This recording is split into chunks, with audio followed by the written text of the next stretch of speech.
Obezite çağımızın en önemli hastalıklarından biri.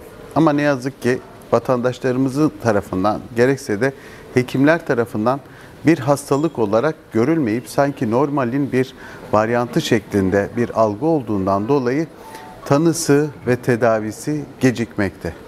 Türkiye'de yüksek kilolu ve obez bireyleri dahil ettiğimiz zaman toplumun yaklaşık %62 civarında yüksek kilolu ve obez birey mevcut. Peki obezite neden bu kadar önemli?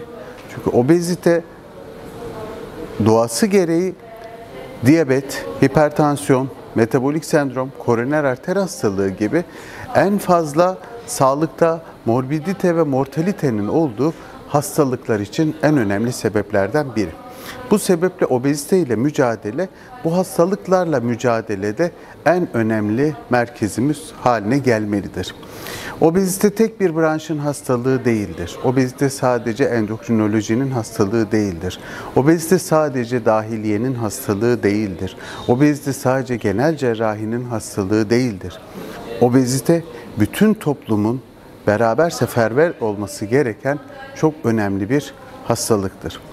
14 Ekim 2024 günü Bursa Şehir Hastanesi'nde kurduğumuz obezite kliniğimizde bugüne kadar yaklaşık olarak 1726 hastamıza hizmet verdik. 1143 hastamızı diyetisyenle buluşturduk ve 422 hastamızı egzersiz önerileri için fizyoterapiste yönlendirdik ve 520 hastamızı da psikolog görüşmeleriyle obezitesine yönelik farkındalığını artırmaya çalıştık.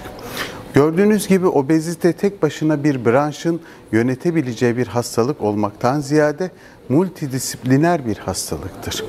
Ve obeziteyi ilk başta psikolojik olarak kabullenmek, böyle bir sıkıntının, hastalığın olduğunun farkındalığına erişmek, sonrasında da tedavi alternatiflerini profesyonellerden yardım alarak değerlendirmek gerekiyor.